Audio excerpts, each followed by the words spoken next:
À l'occasion de la journée mondiale du Duchenne, le 7 septembre, et en tant que neurologue m'étant intéressé à cette maladie du temps de mon cursus universitaire, j'ai voulu y participer par cette présentation sur la dystrophie musculaire de Duchenne sous un angle actuel, et ceci en deux parties. Les maladies neuromusculaires héréditaires sont fréquentes en Tunisie, dont la dystrophie musculaire de Duchenne est la plus commune, touchant un garçon sur 5 000 naissances mâles, soit environ 300 000 patients dans le monde. Le gène DMD, découvert en 86 sur le chromosome X, ces mutations sont à l'origine des dystrophinopathies, dont le Duchenne, donnant un garçon en chaise roulante à 10 ans et décédant vers 20 ans par insuffisance cardio-respiratoire, et le Becker, myopathie plus bénigne, le patient pouvant marcher jusqu'à la trentaine.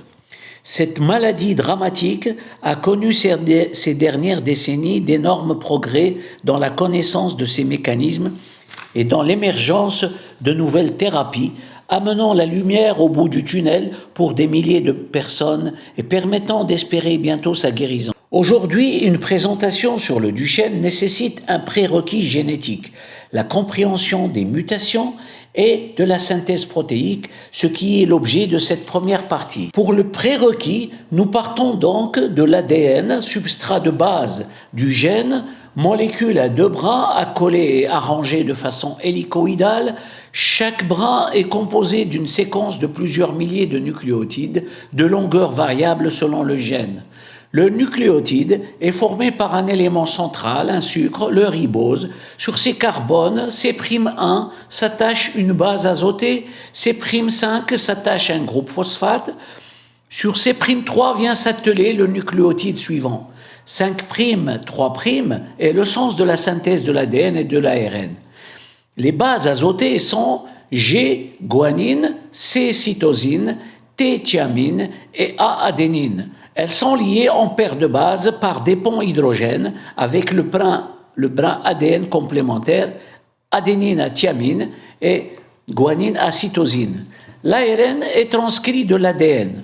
Il en est différent par uracile au lieu de thiamine, un brin unique au lieu de deux et une fonction OH en C'2 absente dans l'ADN, appelée pour cela acide désoxyribonucléique. Selon le code génétique, chacun des 20 acides aminés nécessaires à la synthèse protéique est déterminé par une séquence de 3 nucléotides ou triplés ou codons. Les 4 nucléotides et les 20 acides aminés permettent 64 combinaisons de codons. Certains acides aminés peuvent être signalés par 2 codons, d'autres acides aminés par 4.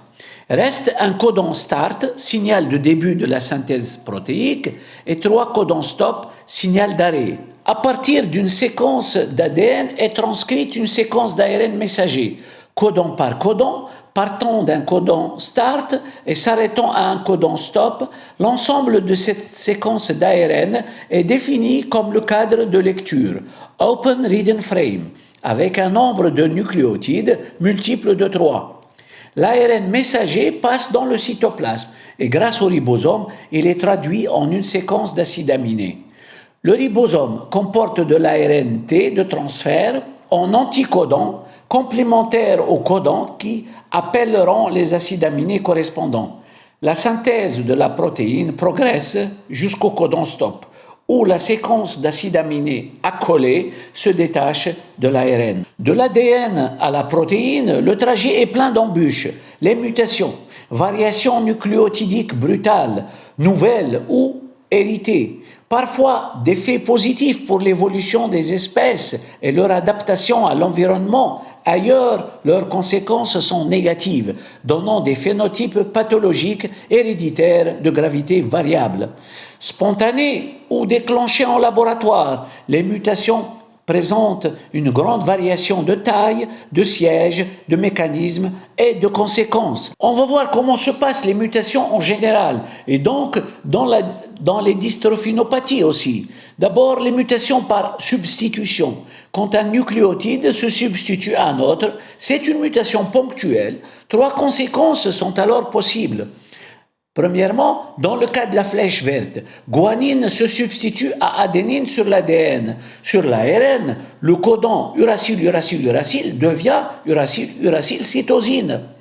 Les deux codons donnant phénylalanine. La protéine n'est pas modifiée, c'est une mutation silencieuse. Dans le deuxième cas de la flèche bleue, cytosine se substitue à guanine. Sur l'ARN, guanine-cytosine-adénine devient guanine-adénine et glycine remplace alanine. Le reste de la protéine en aval est inchangé. La dystrophine ainsi modifiée peut être altérée mais reste présente. C'est une mutation faux-sens moins grave donnant le Becker. Dans le troisième cas, le cas de la flèche rouge, thiamine se substitue à adénine sur l'ADN. Uracile-adénine-uracile devient uracile-adénine-adénine sur l'ARN. Uracile-adénine-adénine est un codon stop, arrêtant prématurément la synthèse de la dystrophine qui est alors absente. C'est une mutation non-sens grave donnant un Duchenne. Un autre mécanisme de mutation ponctuelle, l'insertion d'un nucléotide. Elle décale en avant le cadre de lecture, changeant tous les triplets en aval.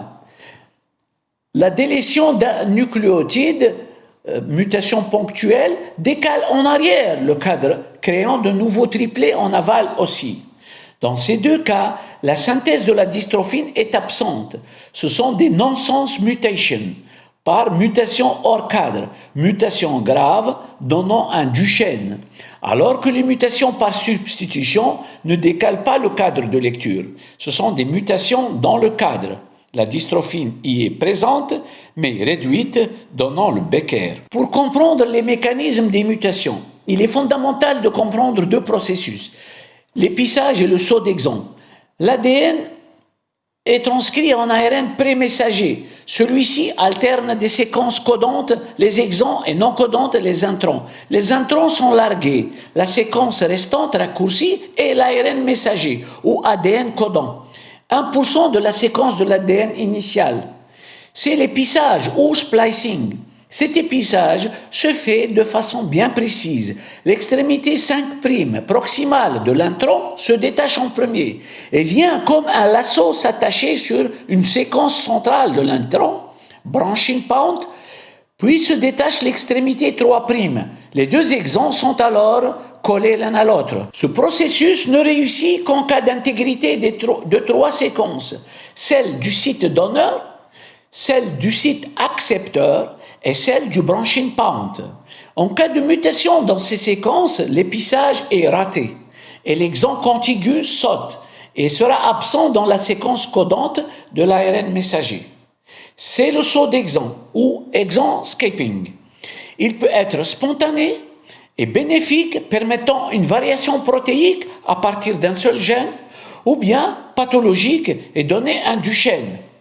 Le saut d'exon est aussi à la base d'une voie thérapeutique florissante, utilisant les oligonucléotides antisens, qui, bloquant les séquences d'épissage de façon spécifique, déterminent des sauts d'exon thérapeutiques, ce qui rétablit les cadres de lecture décalés ou bien fait disparaître un codon stop.